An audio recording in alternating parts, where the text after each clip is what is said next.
The viral video of a shotgun robbery in the Marigny. We look at the camera system that caught the confrontation, and a self-defense expert calls it like he sees it.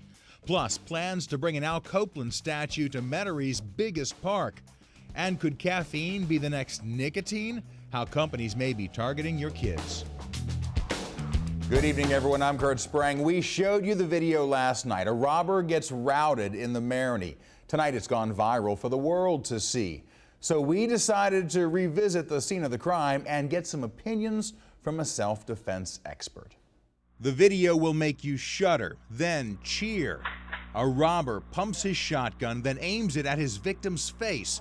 Just when you expect the worst, the intended victim fights back, and it was all caught on video. He was pretty brave. Ken Karen is one of the neighbors who helped create the network of security cameras on Burgundy in the Marigny. This is the camera that captured the best shot of the turning of the tables. If you're going to do it, immediately when you see the opening, do it, and that's what he did. Brandon LeBoeuf is a self-defense expert who says the victim did a lot of things right. LeBoeuf teaches classes to help people make decisions in similar situations, but he also says the bad guy did a lot of things wrong. Education can make the difference. People who think the tactics you see in movies are the way to go could wind up dead wrong. The bad guy certainly made some mistakes, and I think it kind of helped throw luck on the good guy's favor. Back on Burgundy, Karen says after the attack, a review of security footage showed the robber's car trolling through the area looking for an easy victim. I could see the car going around multiple times, 6, 7 times probably, within less than 45 minutes. After grabbing the shotgun, police say the man used it to shatter the back window of the robber's car. LeBoeuf says that may sound great, but just remember, once the bad guy runs and you go on the offensive, you're opening yourself up to a whole new set of legal circumstances. So get some training from an expert. Police in Waveland, Mississippi say a 1-year-old boy shot at a hotel is expected to survive. They're trying to figure out exactly how the child got injured last night. Officers say it appears his father, 22-year-old Kerry Thomas, took his own life. But police say there's no evidence he shot his son. They say it is possible a bullet fragment from the father's self-inflicted wound could have injured the baby. The child is being treated at a New Orleans hospital. This summer, the Times-Picayune will begin printing a tabloid called TP Street. It will be sold only on newsstands and in stores on Mondays, Tuesdays, and Thursdays. The tabloid will focus on sports, breaking news, and entertainment.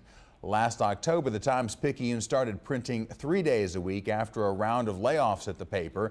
To try to fill the void, the Baton Rouge-based Advocate started a New Orleans edition.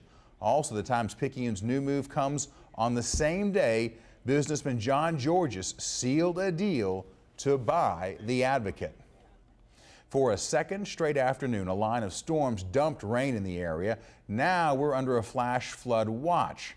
Meteorologist Jeff Robbins has details. Jeff. Thanks, Kurt. Yeah, we have a flash flood watch that's been issued this afternoon. Now, this goes through Thursday night, and this is for all the areas south of the lake. And this could be expanded over the next day or so. And the reason being, we have already saturated soil, and we could see several inches of rain over the next couple of days. For right now, on satellite and radar, all we're seeing is just a lot of cloud cover, a few lingering showers from Belle Chase up to New Orleans, and moving from Houma up towards Baton Rouge, and that's about it. And I think that's all we're going to see for the evening. Not expecting any thunderstorms in the overnight. Right now we have 70 degrees under mostly cloudy skies, 87% humidity, and the winds are out of the southeast at 7 miles an hour. So for tonight, again, lingering showers. It's going to be a breezy evening. The winds coming out of the southeast at about 10 to 15 miles an hour. That's going to keep these temperatures up along the North Shore, only hitting a low of about 65 degrees, South Shore about 68. For tomorrow, look for showers and thunderstorms, and rain could be heavy at times, and both the North and the South Shore hitting a high of 78 degrees. And it's going to be a breezy day as well, so expect some frequent lightning and gusty winds possible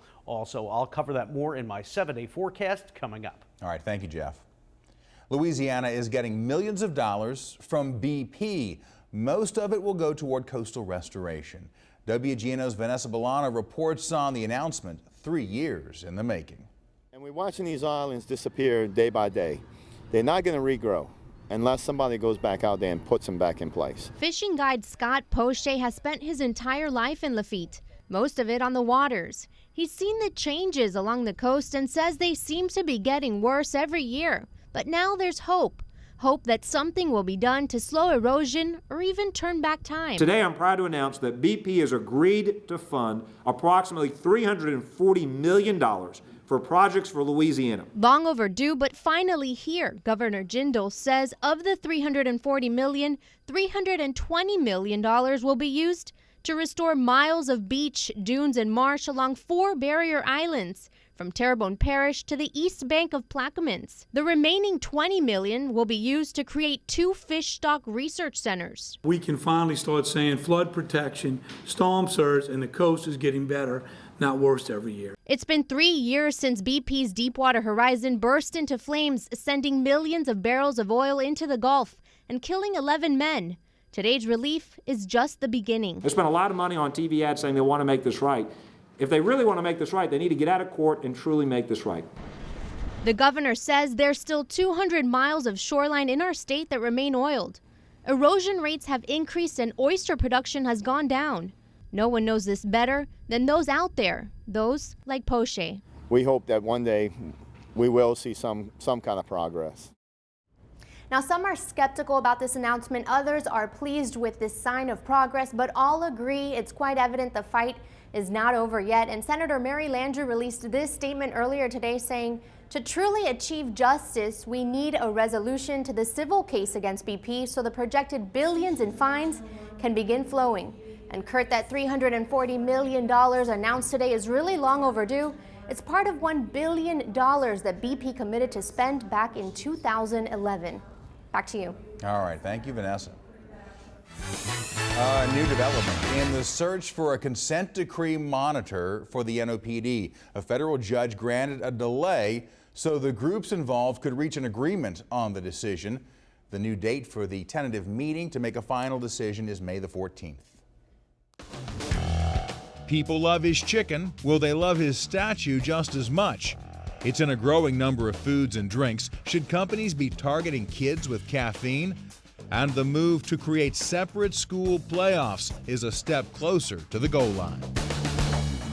And it's time for tonight's Facebook fan shoutouts. Bonnie Enser, Angela Sizemore, and Ryan Terrell. What's going on? Thanks for becoming fans. Now, a wet start to the month of May, but don't worry, a break in the clouds. Yes, we're talking lots of sunshine, plenty of it. We'll all talk about that coming up.